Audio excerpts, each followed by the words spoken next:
I was 9 years old, and it was the very first time that I was attempting to bake a cake on my own. And as I'm sitting there working on the ingredients, I'm envisioning this beautiful cake. It's going to be a masterpiece. I put it in the oven. I can't wait. And then 10 minutes later, I realize, oh my God, I forgot one of the most important ingredients, the baking powder. So sadly, my cake turned into a disaster. I was so sad. But much like a cake, there's actually a number of different types of ingredients that go into developing a social marketing campaign. And so there is a fundamental recipe that we could potentially follow. And I believe that two of those important things that I want to talk about is how do we understand our target audience and how do we help them do what we want them to do and make it as easy as possible for them to change. But when we look at our target audience, things start to look a little bit fuzzy sometimes. So what I want to do is take a step back and ask a few basic questions and help us really understand what do we really need to know about our target audience. And so some of those questions are, what do we need to know? The next question is, how do we learn about it? And the third one is, how do we apply that information to help these people change their behavior for good? And so the way to start this, really, I believe, is to start looking at human psychology at a very basic fundamental level. On one side, we have the rational mind. And the rational mind is the part of us that analyzes, the part of us that thinks, that can plan into the future. On the other side of our brain, we have this whole other part called the emotional mind. Now, the emotional mind is the side that feels pain and pleasure. It has our instincts. It's the part of you that would really want to go out and run through a field right now if the weather was good, because you'd much rather do that than be here, because isn't it great to be exuberant? And when we need, or what we learn is that both of them need each other in order to be able to function well and in order to enable change. And so there's a really fantastic analogy out there that was put together by Jonathan Haidt in his book called The Happiness Hypothesis, and then further explained in a book by Chip and Dan Heath called Switch. And the analogy goes like this. Imagine that emotional mind is like the elephant, and the rational mind is its rider. And the rider appears to be leading and directing things, but really its direction and leadership is precarious at best because it's so small compared to this huge 6-ton elephant. And anytime the rider and the elephant disagree about where they should go, well, ultimately, the elephant's going to win and the rider's going to lose. The elephant can overmatch that rider. And we've all experienced this in our own lives, right? Maybe last night you're at a holiday party and you have one too many of those cookies that you just thought were so amazing. Or maybe you woke up this morning and you hit the alarm clock one extra time because, oh, you just wanted to sleep. And then all of a sudden you have to run around really fast to get out the door in time. And so these two need each other in order to survive. The rider points to the direction and says, I want to go that way. And the elephant provides the muscle power to get there. And so this leads us to that first question of what do we really need to know in order to enable behavior change about our target audience? And the answer is we need to really know how to satisfy both the rider, that rational mind, and the elephant, the emotional mind. And the way that we can really understand the rider is something that we're very familiar with as social marketers. This is where we know that surveys and focus groups can come in handy because the rational mind will tell us exactly what she needs. Now, the emotional mind, that elephant, he's a little bit different. He's a little bit more tricky. And so how do we satisfy that elephant? Well, first, before I tell you that, I want to tell you what it is that he's specifically looking for. And simply put, he's looking to feel really good. And what's even more interesting, that he actually has certain preferences. His preferences depend on what it is that he's really wanting for that particular topic, just like you and me. Now, the trick for figuring out what it is that he really wants is a little bit challenging because, first of all, he doesn't actually have the same preferences as what the writer has. And second of all, his preference changes from topic to topic. So it's like this big puzzle trying to figure it out. Well, fortunately, there is a fantastic exercise and book that's out there called The Culture Code by Dr. Clotaire Rapaille. And he has put together this idea for how we can satisfy the elephant most successfully. And so what I'm going to do is tell you a little bit about the culture code. Now, Rapaille does not use the same language here, but I'm going to stay with the analogy of the elephant and the rider because I think it's going to really help us. So the culture code is what the elephant values most when considering any topic at hand. And so an example of this is, well, another way to look at this is that there's the sunglasses that they can look through in order to really help us enable how to make change in a positive way. And so it really allows us to peer into the mind of the elephant to help us understand what the elephant values most. Now, looking at the actual culture code itself, how it really works is really fascinating. Within every culture, almost everybody who grows up in that culture has an unconscious meaning that's applied to any particular thing. Give it a book, give it an airplane, give it a country. And that unconscious meaning comes early on in our age as we're developing as a part of our cultural development. And that unconscious meaning is exactly what the culture code is, and it's exactly what the elephant values most. So if we can learn what the culture code is, we can learn what the elephant values most. Another way to say this is when the elephant asks the question, well, what's in it for me to change? The culture code will tell us the best way to be able to answer that question to satisfy him. So a really good way to look at this is through an example. Let's say I want to buy a car. And the rational side of me says, well, I want a car with great gas mileage. I want a car that, let's say, is really good safety ratings and is big enough so that way my kids don't kill each other in the back of the car. The elephant, the emotional side, also has other types of questions. His questions are, how does this car make me look? Yeah. And even more accurately, it's, does this car reflect who I am as a person? And all of us in America actually ask that question behind all those rational things that we ask. And actually, if the answer is no, it doesn't reflect who you are as a person, there's no way you're going to buy that car, right? And so in America, people who grew up in America, they have elephants that value cars and look at them as a symbol of their identity. And this is very different than other parts of the world. For example, in Germany, people, their elephants, their unconscious minds, they value engineering. So they want a car that drives really smooth, that turns around corners really fast, has really great horsepower. And so what's really important about this is that if we can understand what that culture code is, if we can understand what that elephant values most unconsciously, then we can also tap into understanding how to most effectively answer that question of what's in it for me from the elephant's perspective as well. And so how do we get to know what the elephant prefers? And the answer is that we need to quiet the rider, because when the rider is around, she really wants to be in control. That is her job. Good for her.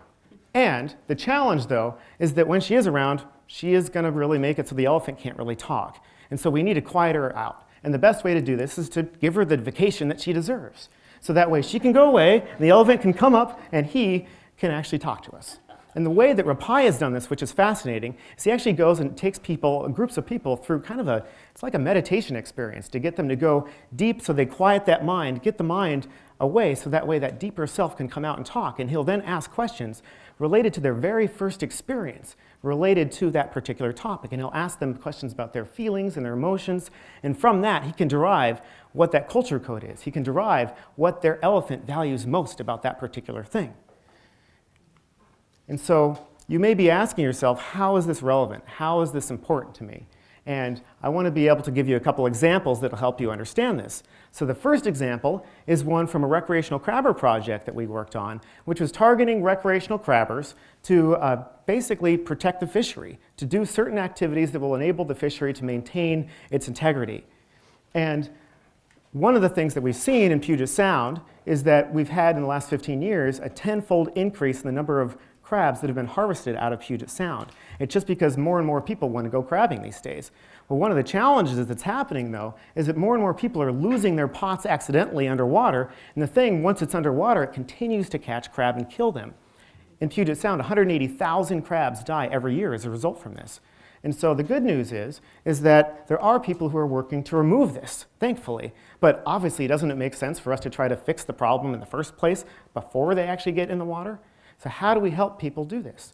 And what we ended up doing is having a number of partners who came together to figure out, let's develop a social marketing program that will help people both make it so they, if they do lose their pot, it won't necessarily kill crabs anymore. And two, why don't we help them try to make it so they don't even lose their pot in the first place?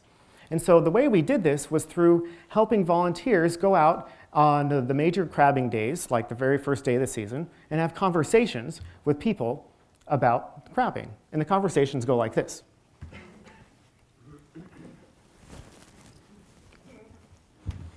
Why, hello there. How are you today?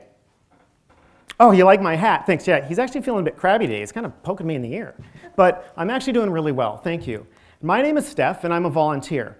And I'm here today handing out free packets of information that can help you do a better job of catching more crabs and also protect our fishery at the same time. Do you have time to talk? And the conversation would continue from there. And it's these silly hats and this funny attitude is what was really important for the success of our project, we found out. And I was interested in learning a little bit more about, well, why is that? And it turns out, after the fact, actually years later, we realized that what was happening is we were right in line with the culture code for crabbing for people. And so what I want to do is I want to give you an opportunity to experience what it is that that elephant is experiencing when somebody is out crabbing. And so what I want to do is I want to invite you to close your eyes for a minute. And I want you to imagine that you are about 7 years old. And it's a couple days from your birthday. And a few weeks ago, you asked for this amazing present. And you're so excited about this present because, oh my gosh, it's all you can think about all the time. Finally, it's your birthday. And the parents come and the kids come and you're having a good time and the party's there and the cake's there and all of a sudden they bring out the presents and you know which one your parents put on the table. Right? So you grab that one first because you're so excited and you open it up and you almost can't rip it off fast enough. And you look inside and you go, yes! Woohoo! You know, and you want to do a little dance and you're pretty happy and excited about it, right? And at least hopefully that's how it goes. Okay, now you can open up your eyes if you like. And similarly, crabbing, maybe a little bit less outward drama unless there's alcohol involved, that is similar, right? When somebody puts a crab trap into the water, there's that sense of anticipation that starts to build. And over the course of the day, it builds and builds and builds. And finally, once they're pulling up those crab traps, right, that anticipation climaxes until they know whether or not they have actually caught any crab. And once they do, if they got them, they do a little dance, it's all awesome, it's all great again, right? And so this idea, that similar idea, is the culture code for crabbing based on what I can tell. And so the culture code for crabbing is basically present or party. Now, how does this really apply to our actual project? Looking at the rational mind, she's going to say a variety of different things that's very different than what the emotional mind wants. The rational mind says, I want more crab to eat, I want free food. These are all logical, rational things. But the emotional mind, he's told us he wants more presents, aka crabs. He wants more parties and that cool stuff, that free stuff, it's really great too. Right? And so when we can combine this is what helps make us successful in an overall overarching behavior change campaign. So looking at this of how we specifically apply it, we have these rational reasons to change that can satisfy the needs of the actual writer, clear calls to action, and we're also making it as easy as possible for that writer to direct that elephant right in the way of where we need to go. The elephant itself, though, that, again, wants the funny hats, the free funny stuff, and all that, because that's what's going to get him motivated to change.